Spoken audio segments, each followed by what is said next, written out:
All right. Good morning, everyone, or I'm sorry, good afternoon. Welcome to Q&A with Jay. This is actually our second question and answer with Javon. This is, the second one already. I'm Javon Howard, Engaging Men Coordinator with the Ohio Alliance to End Sexual Violence. I see we have a few people joining us. Good afternoon, everyone. So I'm going to go ahead and get started. I actually misplaced my mouse, so we have two questions that came in today. So for the question and answer for Q&A with Jay, what I do is I go over a couple of questions that folks send me either through email or through, actually, if you drop any in the comments or send us a direct message or anything underneath the comment section with the Q&A with Jay graphic, excuse me, then you'll be able to go ahead and submit questions that way. I have a couple of questions that we're going to be covering today. And every month I'll be just covering different things, going over working with male survivors or engaging men into the anti-sexual violence movement. So the first question that I wanted to cover today, so today's session is going to be a little bit shorter because we only have the two questions. The first one is, what is a specific barrier to engaging men that is not discussed enough? So this one was a really interesting question that I thought would be good for us to jump into today. Feel free, as always, to put anything in the comments to share with us in your own comments or any questions that you have as I'm speaking. This is supposed to be kind of like an office hours sort of deal where you guys kind of join me. I'm a little awkward on the phone, so don't mind me, but anyway, the question is, what a specific barrier to engaging men that isn't discussed enough? So really for this question, I wanted to talk about just the main barrier being that we are not having the conversation about men as male survivors, period. And by that, what I mean quite literally is that we're not talking about men. So with my research, with all of the resources that we have, or with working around male survivorship, we often talk a lot about childhood sexual abuse. We talk a lot about boyhood and what it's like growing up with this trauma and this sexual betrayal, this sexual trauma from boyhood into adulthood. A lot of our research, our resources are organized around recognizing this very distinct difference between childhood sexual abuse and adult sexual abuse. Because we are always focusing on, no, I wouldn't say always, because of course, there's plenty of resources. There's tons of folks and organizations and work that do this work, including myself. But overall, what's not discussed enough is about this adult survivorship. I find it very interesting where we're able to talk about so many different populations, but we still struggle to talk about adult men, about grown men, what it's like for them to go through survivorship as adults. We know that it's 1 in 6 as opposed to 1 in 4 for women. And so when we look at the rates of sexual violence, we know that I believe it's around 86%, 84% of violence is male violence. And when I say male violence, it's violence that is where the person who is doing harm is either male or male identified against another person. And so that perpetrator, more often than not, is a male or male identified. And so the way that we have these conversations and the way that we create our resources and the way that we do this work, we are always sort of positioning as men being the perpetrator. And obviously this is because men are often, like with that statistic, right, we have to acknowledge that reality. But men are perpetrating against other men as well. This is where we get the other side, where we have these victimhoods and this survivorship. And so men need to understand that language about victimhood and about survivorship, and what this means and what it looks like to be a survivor, what life experiences that they have had, and name them specifically for men. I think that's something that is for sure missing, that I would want to see discussed more often, just like focusing on grown men as grown men. Yeah, so that would be my answer to that question. I see there's a question that came in here. Can you recommend resources? Yeah, so my favorite resource to go to is the National Sexual Violence Resource, National Sexual Violence Resource Center. I believe that's ncrsv.org. The acronyms always get me. Yeah, that would be a great resource. They have tons of documents. They have podcasts, there's PDFs, there's models about working with male survivors, about not just only childhood sexual abuse, but also about adult survivors. 1in6.org is a great resource. I would say Men's Healing is also a great resource. I believe that's the correct one. It's Men's Healing. That one is actually survivor-led, so that's an excellent resource as well. And I can be sure to try to add these resources for us. I'm not sure how to do that, but I'll add them at the end so they'll be able to be visited. And I maybe will make a couple posts about them as well. So thank you for that. So the second question that came in that I wanted to cover for this Q&A today was, what specific strategies can crisis centers do to serve male survivors? So very similar to like what resources, right? So what are tangible, specific things that we can do to serve more male survivors? And so there's always so many things. There are always so many things. But if I could give you one thing that we can all work on more or to develop, I would say our outreach plans. Very much when we're talking about trying to create these systems, especially pioneering systems or organizing to mobilize folks, outreach, education, intervention for marginal communities. And within our field, men are a marginal community. They're the communities that we're not reaching. They're the ones that are often not centered within our conversations about sexual violence. So with any kind of marginal community, having community accountability processes and outreach processes, starting with that outreach plan, is very important to, well, one, I want to acknowledge that, the main barrier about doing outreach normally really would be capacity and funding. So I do want to acknowledge that, it's easy to say outreach, do more outreach, get out there, centering these voices. What's required to do this type of outreach is a lot. We need a lot of consistent messaging.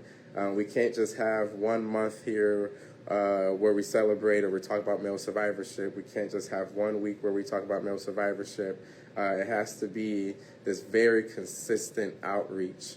And with this consistent outreach, that takes a lot of capacity. That takes a lot of intention. That takes a lot of funding, and with that being a barrier with capacity limitations, to focus on one particular population when we're trying to serve many different populations, that can be difficult. So I did want to acknowledge that, but doing more outreach is definitely the main thing, having that consistent outreach.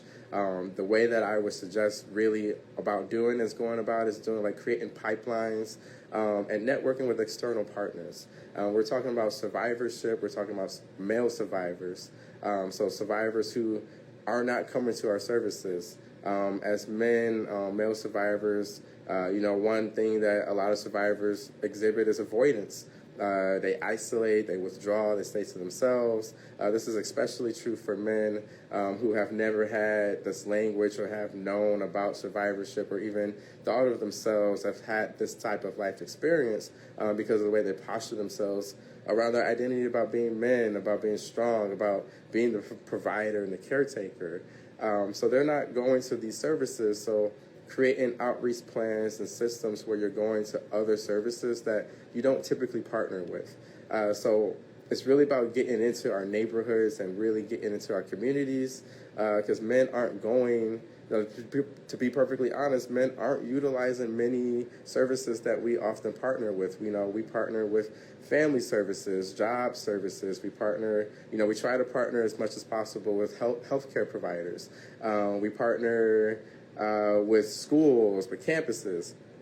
All of these places are not places where you would find men going through trauma. These are places where we should find men who are experiencing trauma.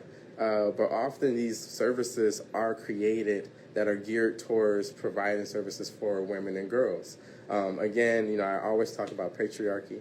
I always have to bring that into the conversation because it's not a coincidence that these services are geared towards serving women and girls. So this is where we are all running into the same sort of barrier within the larger institution where we have services that provide the needs that people need, but folks are not accessing them because they're technically created for harm reduction. They're created as systems that's supposed to be able to create distance between folks who are doing harm and folks who are trying to create community and safety and security.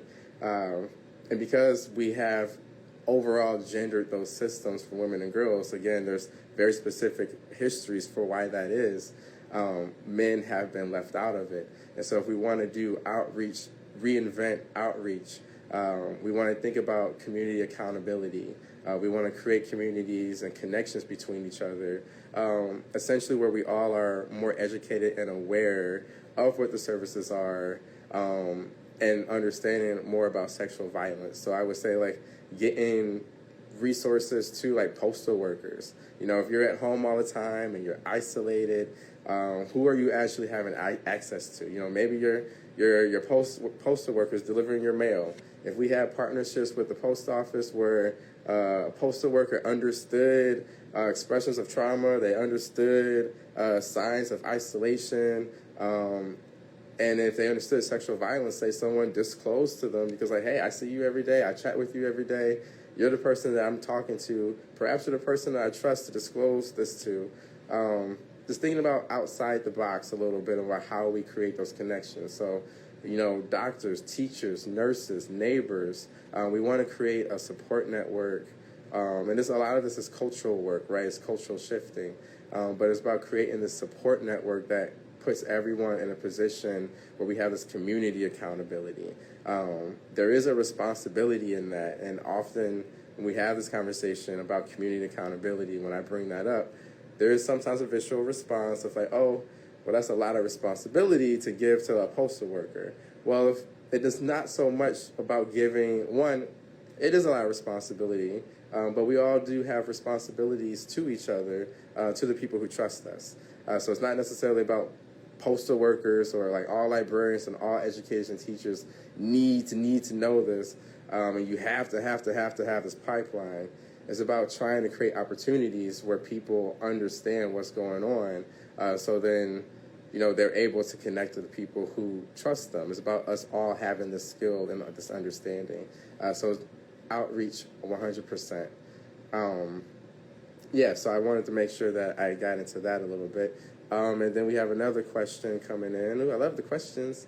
Will you share the services that men would be using so we can reach out? So there aren't specific services that men would be using.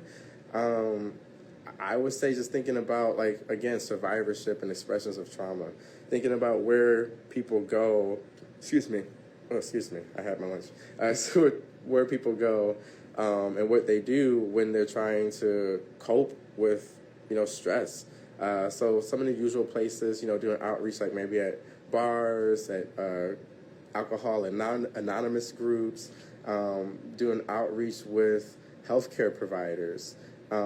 We know that men aren't often going to the doctor unless they have a partner to escort them or a close, often female or woman, friend or partner or companion to escort them. But having, outreach intentionally with doctors and nurses, people who provide men's health services.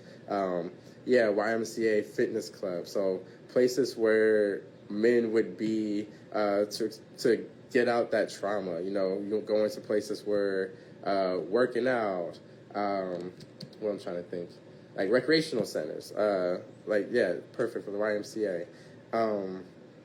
Barbershops is always something that comes up.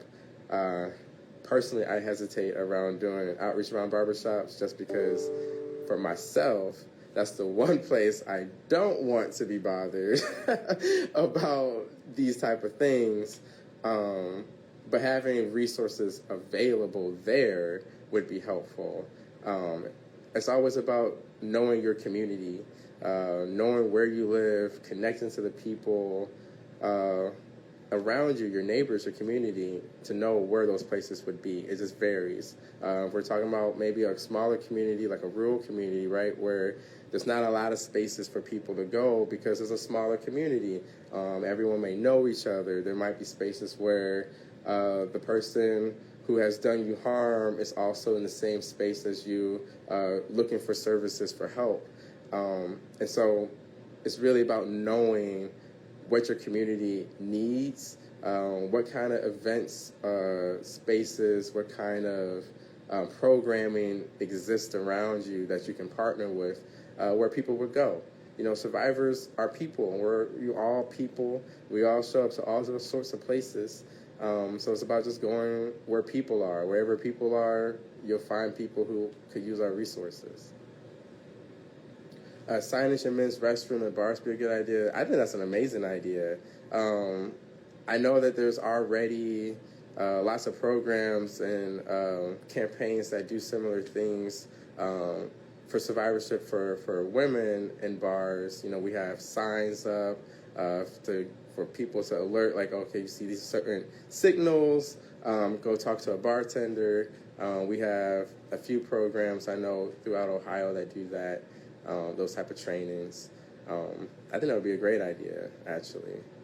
I know that, one of the main things is that a lot of male survivors may not always know what their life experience has been, namely because, we talk about rite of passage. We do have to talk about childhood sexual abuse, and we have to talk about where men are expected to always perform and always be embracing of any kind of sexual contact. And so to have information about that, to be able to empower men to say something and stand up for themselves would be really great, actually, yeah. Thank you. I'm going to take a note of that myself. So I love this. This is what's supposed to be, conversation, us figuring things out together. But I only had officially the 2 questions for us this afternoon. I was going to say this evening. So if there's other questions that anyone had on their minds, again, working with male survivors, also doing prevention work, working with men, engaging men in prevention for ending violence against women and girls, and against boys and men as well. So if there's any questions that maybe we can jump into today, it is Friday. It doesn't have to be a super heavy conversation if we want to have a conversation. Just want to leave that open for a moment.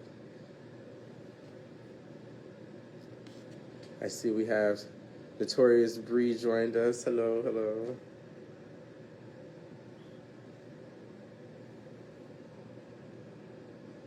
Okay. But I don't see any more questions coming through. So I think that'll be the conclusion for Q&A with Jay for today. I will be back next month, April, I believe, it's every second Wednesday from now on. So it looks like it'll be April 13th. That's what we have scheduled for. So I'll be back April 13th. Well, actually, I have another question that's popping in right now. Would a program or group through our jails? I'm not sure. We can send me a follow-up, and we can elaborate on that. But I will be back April 13th at noon, Q&A with Jay. Thank you all for joining us, or joining me. You have a good rest of your day and a great weekend. Bye.